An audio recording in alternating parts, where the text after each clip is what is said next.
Bem-vindo ao canal Audiolivro. Se esse canal agregar algum tipo de valor para você, se inscreva e deixe seu like. Vamos pro audiolivro. Capítulo 9. Como usar a força de vontade.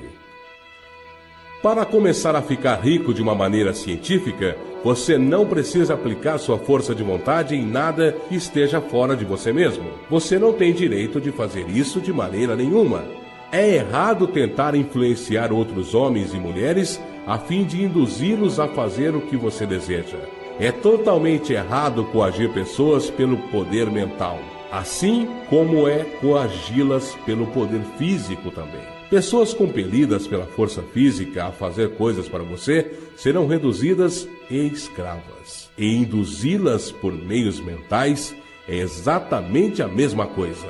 A única diferença está nos métodos. Tomar as coisas das pessoas pela força física é roubo. Tomá-las pela força mental é roubo também. Não há nenhuma diferença de princípios. Você não tem nenhum direito de usar sua força de vontade em uma outra pessoa, mesmo que seja para o próprio bem dela. Você não sabe o que é bom para ela. A ciência para ficar rico não requer aplicação de poder ou força a nenhuma outra pessoa de forma alguma. Não há a mínima necessidade de fazer isso. Com certeza, toda tentativa de usar sua força de vontade nos outros tenderá somente a malograr seus propósitos. Você não precisa aplicar sua força de vontade às coisas, a fim de compeli-las a vir até você. Isso simplesmente seria tentar coagir Deus e seria bobo e inútil. Você não tem que tentar compelir Deus a dar-lhe coisas boas, assim como não tem de usar sua força de vontade para fazer o sol nascer. Você não tem que usar sua força de vontade para conquistar uma divindade hostil, ou para comandar forças rebeldes e inflexíveis. A substância é amigável a você e está mais ansiosa para dar mais a você do que você está para receber. Para enriquecer, você precisa usar sua força de vontade somente em você mesmo. Quando você sabe o que pensar e fazer, você deve usar sua força de vontade para compelir-se a pensar e fazer as coisas certas. Este é o uso legítimo da força de vontade para ter o que você quer. Usá-la para manter-se no curso certo. Use sua força de vontade para manter-se pensando e agindo de uma maneira correta e adequada. Não tente projetar sua força de vontade, seus pensamentos ou sua mente para o espaço exterior para agir sobre coisas ou sobre pessoas. Mantenha sua mente em casa. Ela pode realizar mais lá do que em qualquer outra parte. Use sua mente para formar uma imagem mental do que você deseja e para manter essa imagem com fé e propósito. E use sua força de vontade para manter sua mente trabalhando de maneira correta e adequada.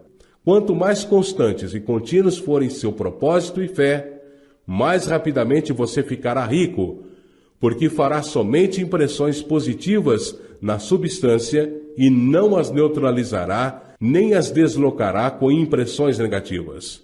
A imagem de seus desejos, presa à fé e ao propósito, é captada pela substância sem forma e a preenche por grandes distâncias por todo o universo. Quando esta impressão é espalhada, todas as coisas movem-se para sua realização. Cada coisa viva, cada coisa inanimada e as coisas ainda não criadas são movidas para fazer o que você deseja.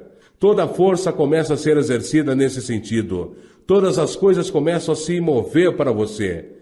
As mentes das pessoas em toda parte são influenciadas para fazer coisas necessárias a cumprir seus desejos, trabalhando para você inconscientemente. Mas você pode estragar tudo colocando uma impressão negativa na substância amorfa. Dúvida ou descrença certamente desencadeará um movimento contrário a você. Da mesma maneira que a fé e propósito devem começar um movimento em direção a você.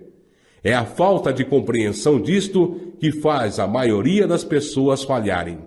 Cada hora ou momento que você perde atendendo-se às dúvidas e medos, cada hora que você gasta na preocupação, Cada hora em que sua alma é tomada pela descrença, firma-se uma corrente contra você em todo o domínio da substância inteligente. Todas as promessas estão naqueles que acreditam, e tão somente neles. Já que acreditar é tão importante, cabe a você vigiar seus pensamentos, como sua opinião será formada, em grande parte por coisas que você observa e pensa. É importante que você vigie com cuidado onde vai colocar sua atenção.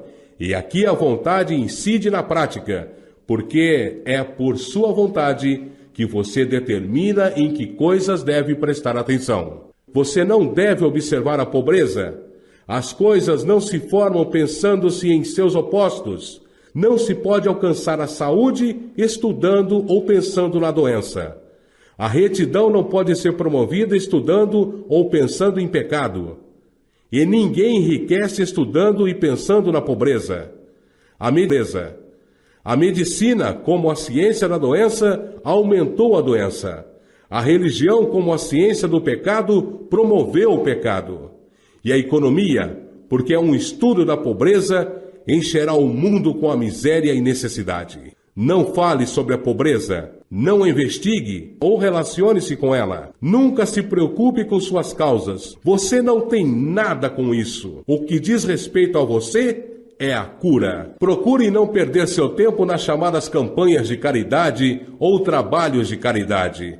Na sua maioria, a caridade tende somente a perpetuar a miséria que tenta erradicar. Eu não digo que você deva ser desumano e cruel e se recuse a ouvir o grito da miséria. Mas você não deve tentar erradicar a pobreza com as formas convencionais. Coloque a pobreza longe de você e ponha tudo que lhe é pertinente longe de você, e faça o melhor. Fique rico.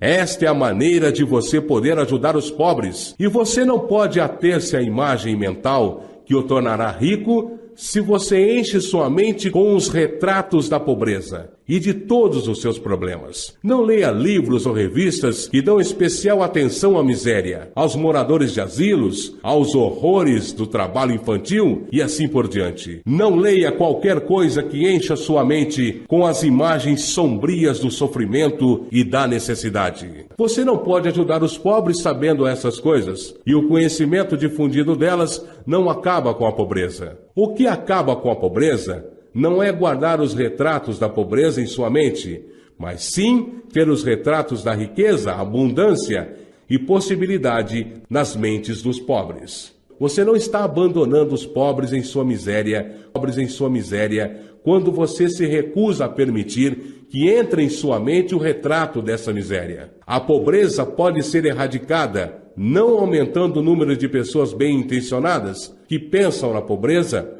mas aumentando o número de pessoas pobres que se propõem com a fé ficar ricos. Os pobres não necessitam de caridade, necessitam de inspiração.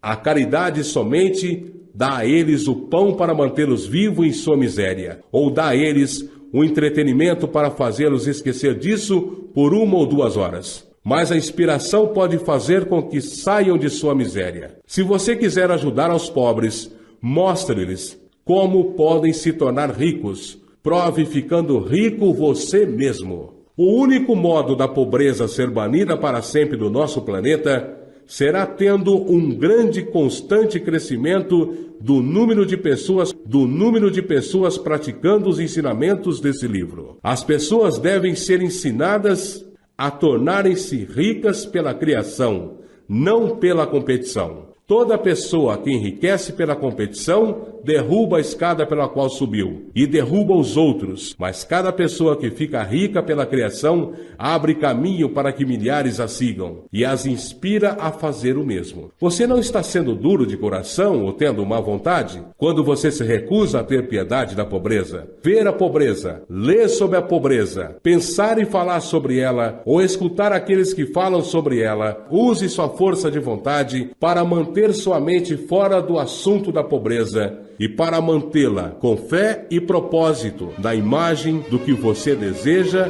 e está criando.